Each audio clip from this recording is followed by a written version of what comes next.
It is of no surprise that we're still seeing companies trying to appease the small majority of people rather than the vast majority. And in this case, we have limited run games, which we've known have just recently fired their manager over allegations of one person saying that the manager was a transphobe, and this led to her result of getting fired. And who this person may be, it was this piece of woke filth, Purple Tinker. And I thought this person had something going for him because I looked at the bottom here and it said founder of BronyCon or BronyCon. And I thought it was maybe some sort of company that this person was successful. But apparently that is not the case. And I should just looked in the background to see what it was or have a clue.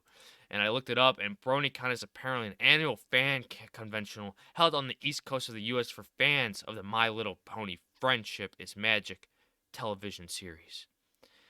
And the tweet that got Carolyn supposedly fired was this: if you think the number of trans crying about using a bathroom is higher than the pervs using an excuse, you are what is wrong with this world. I see absolutely nothing transphobic about this tweet.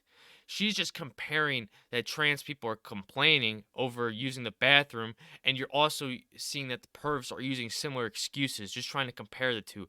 She's not saying that trans people are bad or that they shouldn't exist. That is not what she is saying. And then this led to a whole witch hunt detective case by Purple Tinker. And just looking at the name just tells you a lot. Purple Tinker hates Elon. Everything, man. As soon as you are a Republican or someone from a red state, this person just hates you automatically. And you can see here with this detective case outlining certain images, pointing arrows to it, linking. These people, it just shows you have nothing else better to do with their time. And it is obnoxious and sad that they're doing this. And then people were saying that she did at one point delete her account or whatever it was, but ever since then she's gotten back and has issued a statement, and we will go over that statement here shortly. But I just found out two tweets that we're going to go over and read about, and we're going to do our own little detective case and how messed up this person actually is. So here we go. So this was her first that I found. This was from 5 years ago. So we're doing what she was doing pretty much when she was doing that to Carolyn. This is what she had to say. Teenagers aren't effing babies. The line between child and adult is very blurry. Teens deserve respect. Parts of respect is self-determination, not some holy adult saying this is what you want, even if you disagree. That's because adults know what the younger adult needs. They have more experiences and are more wise.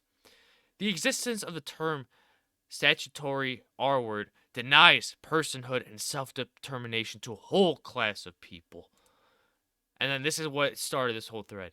Having intercourse at all 14 isn't inherently rape. A 27-year-old teacher having intercourse with her ninth grade student is. The 14-year-old might disagree and might go to his grave still disagreeing. His opinion is the only one that matters.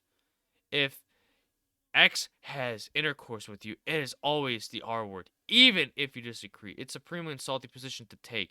It insulted me at 14, it insults me now. I'm the only one who can tell you if I was R'd or not. You know, at 14 years old, you shouldn't be even having intercourse in the first place. At least that's not what I think, and I hope that you don't do it. It's 14 years old. You're still a minor, and you're super young, and there could be many things that go wrong. But yet, she's saying that, oh, only the person at 14 can say if they were in deep trouble with the event or not. So that was one, and then the other one was this, and this is just it just shows you how extremely delusional these people are. I saved a trans woman's life from a red state by spending a lot of my own money to rent a car and accompanying her. I then gave her a credit card on the understanding that she'd keep spending under $500 at any time, but she maxed it out. So she just gave this random person a credit card with $500 of credit on it. Absolutely no sense what's going through this person's mind. In fact, she more than maxed out. She pushed it several $100s over the limit. Then she asked me for more money, and I got somewhat annoyed. At what point she said I triggered her and started dodging my messages for days. When after 4 days I demanded to know if she was repaying me or not, and this ended up now that person owing this person, Purple Tinker, $2,000. This is what happens when I try to help people. This is the thanks I get. Because you're delusional trying to you're acting as if this woman's life is in danger because she's living in a red state when it's not. These people are so delusional. And now we get to the statement. This whole debacle of this event that occurred. This is a statement. Several days ago, I wrote a tweet complaining about past transphobic tweets by a community manager for Limited Run Games, a company from which I bought thousands of dollars of merchandise. After investigation to their credit, Limited Run Games apparently fired this manager. Since then, I've been deluged with targeted online harassment. I've been called a degenerate freak, and that is what you are. That and a barrage of other slurs. A stranger emailed to say the supposed 41% suicide rate among trans people isn't high enough. Another insinuated that it was a shame that I was born 100 years ago too late to be a victim of the Oh my god. All people shouldn't be attacking this person that bad and all this stuff, but god, man, that is disappointing that us people are doing that to this person also. The irony is that these people claim to support free speech. In fact, I used my freedom of speech in order to complain about this LRG employee in the first place. Use free speech to make a lie, and in doing that, in so doing with that lie, got a person fired for things that they never even said. If the people directing abuse my way would truly believe in free speech, I wouldn't be targeted for using mine.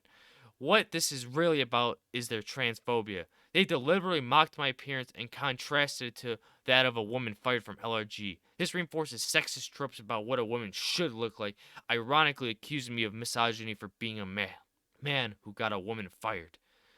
Lives of TikTok has a long and well-documented history as a hate account, spreading dangerous propaganda against trans people. Even though that account is all about just having these war zones in the comment section and providing entertainment to people. That is why people follow that account. And yet she's thinking that's all hate. Every time someone jokes around, it is hate. This is why comedy is dying. Any cis person who follows them or other well-known transphobic accounts is immediately suspect of transphobia, saying this is also exercising my free speech. So she's automatically assuming if you're following these accounts, you are transphobia automatically, without actually digging deep into what you're doing. It's my position that a company that wants my business shouldn't hire people who want to erase my existence, or that of their trans business partners or millions of trans gamers.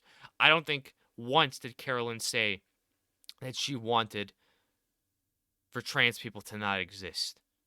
People are so delusional and it just shows that they have nothing better to do with their time, as I've said already. And in conclusion, she's just pretty much stating that it's pretty much a rough time for her part because of her exposing the supposedly transphobic community manager and got them fired. this this is what is happening to people, and it's extremely sad to be seeing this.